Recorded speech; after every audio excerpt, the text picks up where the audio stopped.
राधे राधे बंधुओं, बहुत स्वागत है आपका ज्योतिष धर्म चैनल पर। बंधुओं, इस वीडियो में हम आपको बताएंगे धनु राशि और लग्न वालों के लिए मार्च का महीना कैसा रहेगा।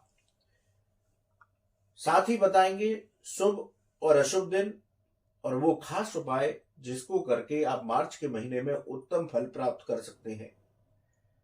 बंधुओं, यदि आपने अब तक हमारा चैनल सब्सक्राइब नहीं किया तो आपसे करबद्ध निवेदन है कि आप चैनल को सब्सक्राइब कीजिए, जिससे कि आपको ज्योतिष और धर्म से जुड़ी हुई सही जानकारी प्राप्त हो सके। तो चलिए शुरू करते हैं धनु राशि और लग्न वालों के मार्च के राशिफल की चर्चा। बंधुओं, धनु राशि और लग्न वालों की ग्रहों की स्थिति यदि देखी जाए तो ग्रहों का गोचर इस पूरे महीने कुछ इस तरह से रहेगा। शनि पराक्रम भाव में अपनी स्वयं की राशि में रहेंगे। शुक्र 7 मार्च को यहां पर प्रवेश करेंगे और मंगल 15 मार्च को पराक्रम भाव में शनि देव की राशि कुंभ में प्रवेश करेंगे। शनि 17 मार्च को अपनी स्वयं की राशि में तृतीय भाव में उदय होंगे।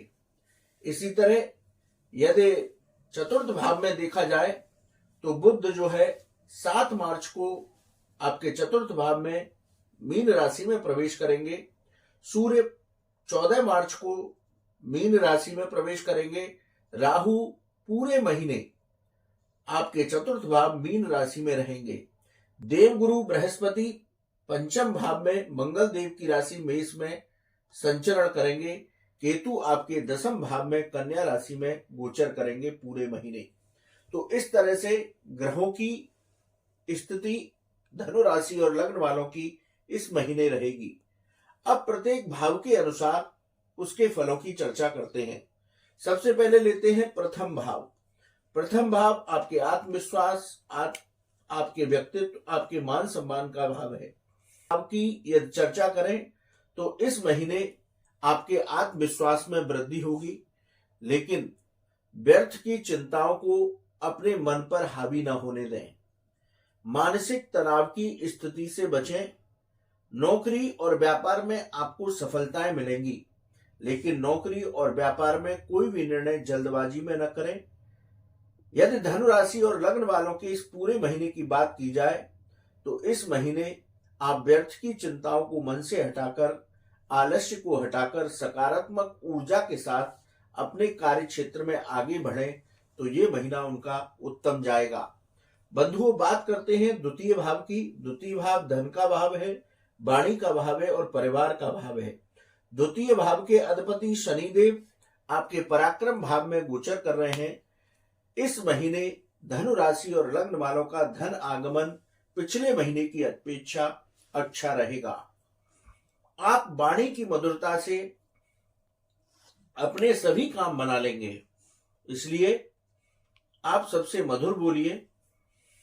चाहे नौकरी हो या व्यापार, सभी स्थानों पर आपकी वाणी आपको सफलता दिलाएगी। जो लोग अपने व्यापार में अधिक धन कमाना चाहते हैं वो अपने व्यापार में कोई नया काम जोड़ सकते हैं, उससे उनको सफलता मिलेगी। इस महीने आपको परिवार का भी सहयोग प्राप्त होगा, तो ये बहुत उत्तम होता है कि जब व्यक्ति को परिवार का सहयोग प्राप्त हो। बंधुओं, बात करते हैं पराक्रम भाव की, तृतीय भाव की। ये भाव आपके पराक्रम का, आपके भाई बहनों का और यात्राओं का भाव है। आपके पराक्रम और पुरुषार्थ में वृद्धि होगी। नौकरी में आपको स्थायित्व प्रदान होगा। यात्राओं में स्वास्थ्य का आप विशेष ध्यान रखें। यात्राएं जो भी होंगी आपकी कामकाजी, वो लाभप्रद रहेंगी। इस महीने भाई बहन और मित्रों के साथ आप सामंजस्य बना करके चलें। व्यापार में नया काम जोड़ने से आपको विशेष लाभ की प्राप्ति होगी।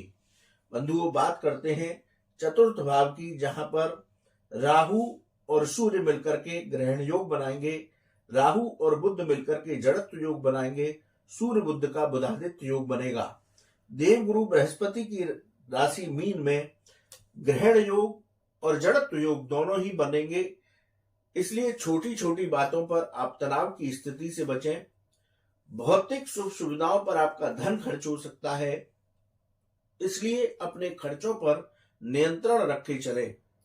ये चौथा भाव प्रॉपर्टी का भाव होता है, वाहन का भाव होता है, माता का भाव होता है।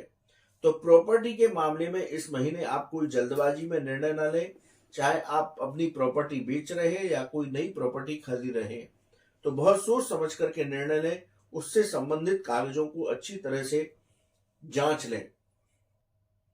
वहीं माता के स्वास्थ्य की बात की जाए तो आपको इस महीने अपने माता के स्वास्थ्य का ध्यान रखना होगा। बंधुओं, बात करते हैं पंचम भाव की, जहां देव गुरु बृहस्पति मंगल देव की मेष राशि में मित्र राशि में संचरण कर रहे हैं। पंचम भाव अचानक धन लाभ का भाव है, विद्या का भाव है, संतान का भाव है। यदि इस भाव की चर्चा की जाए तो स्टॉक मार्केट में यदि आप निवेश करते हैं तो आपको सफलता प्राप्त होगी। शेयर बाजार में लंबे समय के निवेश से आपको लाभ प्राप्त होगा। संतान पक्ष से आपके संबंध मधुर होंगे। विद्यार्थी वर्ग को सफलताएं प्राप्त होंगी। प्रेम संबंधों में इस महीने आपके प्रगाढ़ता आएगी। जिन लोगों का विवाह नहीं हुआ है, धनु राशि और लग्न वालों, ऐसे जातकों को विवाह का प्रस्ताव भी मिल सकता है। बंधुओं, बात करते हैं छठे भाव की। छठा भाव रोग, ऋण और शत्रुओं का भाव है।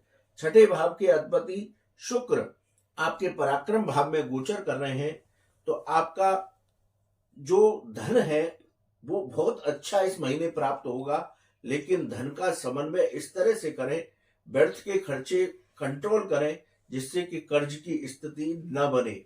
और आप पिछले जो भी आपने लोन या कर्जा ले रखा है उसको चुकाने का प्रयास करें। यदि रोगों की बात की जाए तो जो लोग डायबिटीज के मरीज हैं वो अपने स्वास्थ्य का ध्यान रखें। दांतों से संबंधित आपको कुछ परेशानियां इस महीने आ सकती हैं। शत्रु पक्ष से आपको वाद विवाद की स्थिति से बचकर रहना होगा। बंधुओं, बात करते हैं सप्तम भाव की। सप्तम भाव आपके जीवन साथी का भाव है, व्यापार और व्यापारिक साझेदारियों का भाव है। सप्तम भाव के अधिपति बुध आपके चतुर्थ भाव में गोचर कर रहे हैं। जीवन साथी से आपके वैचारिक मतभेद हो सकते हैं। छोटी छोटी बातों पर अपने जीवन साथी के साथ वाद विवाद की स्थिति से आपको बचकर रहना होगा।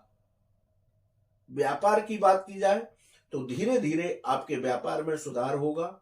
व्यापार में नई साझेदारी यदि कोई करना चाहते हैं तो बहुत सोच समझ करके साझेदारी की तरफ आगे बढ़ें। बंधुओं, बात करते हैं अष्टम भाव की। अष्टम भाव आकस्मिक घटनाओं का भाव है। विदेश संबंधी मामले और रिसर्च संबंधी मामले इनका भाव है। यदि चतुर्थ भाव की बात की जाए तो राहु का दृष्टि संबंध आपके चतुर्थ भाव से है। तो राहु मानसिक तनाव देता है, आकस्मिक हानि, आकस्मिक लाभ देता है। तो इस महीने आपको मानसिक तनाव की स्थिति से बचकर रहना होगा। आकस्मिक परेशानियां इस महीने आपके सामने आ सकती हैं, लेकिन परेशान होने की आवश्यकता नहीं, उनका समाधान हो जाएगा। नौकरी और व्यापार में किसी से भी वाद विवाद की स्थिति से बचें। रिसर्च से संबंधित लोगों को धीरे धीरे सफलताएं प्राप्त होंगी, इसलिए धैर्य बना करके रखना है। विदेश संबंधी मामलों में इस महीने थोड़ी सी रुकावट आ सकती है, तो चिंता की आवश्यकता नहीं है। समय रहते सब कुछ ठीक हो जाएगा। बंधुओं, बात करते हैं नवम भाव की। नवम भाव के अधिपति सूर्य देव चतुर्थ भाव में 14 मार्च से रहेंगे।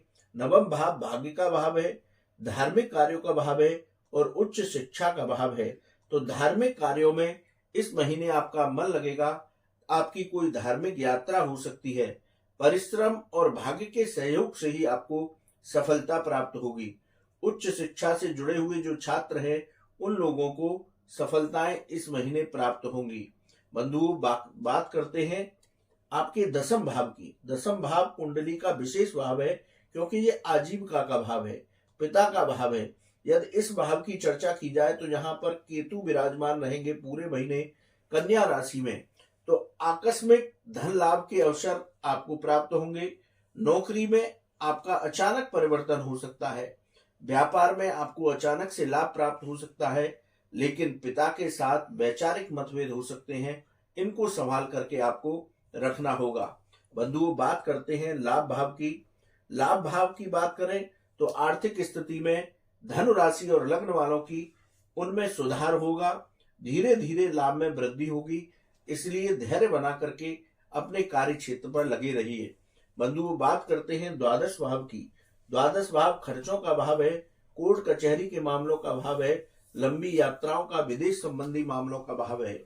इस भाव की चर्चा करें तो खर्चों पर नियंत्रण करके आप चलेंगे तो ये महीना आपके लिए उत्तम होगा। विदेश संबंधी मामलों में धीरे धीरे सुधार होगा, लेकिन कोर्ट कचहरी में यदि आपका कोई विवाद चल रहा है तो थोड़ा सावधानी पूर्वक उसमें आगे बढ़ें, वरना परेशानी आ सकती है। बंधुओं, ये रहा धनु राशि और लग्न वालों के प्रत्येक भाव के अनुसार राशिफल।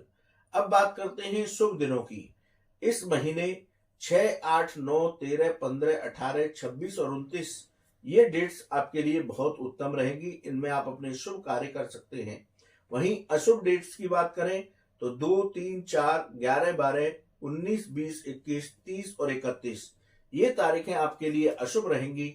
इनमें किसी से भी वाद विवाद की स्थिति से बचें, वाहन सावधानी पूर्वक चलाएं, पैसे का लेन देन सोच समझ करके करें। तो बंधुओं, आपके लिए ये महीना उत्तम हो सकता है। यदि विशेष उपायों की बात की जाए तो आप इस महीने भगवान विष्णु की उपासना कीजिए। ओम नमो भगवते वासुदेवाय इस द्वादशाक्षर मंत्र की कम से कम 1 माला जप कीजिए। मंदिर में केले का दान दीजिए तो मार्च का महीना धनु राशि और लग्न वालों के लिए विशेष फलदायी होगा। बंधुओं, आपको ये वीडियो कैसा लगा आप कमेंट बॉक्स में लिखें। यदि आपका कोई सवाल है तो आप हमारे व्हाट्सएप नंबर पर लिखें, हम उसका जवाब अवश्य देंगे। आप सभी को महाशिवरात्रि पर्व और होली उत्सव की मंगलमय शुभकामनाएं। राधे राधे।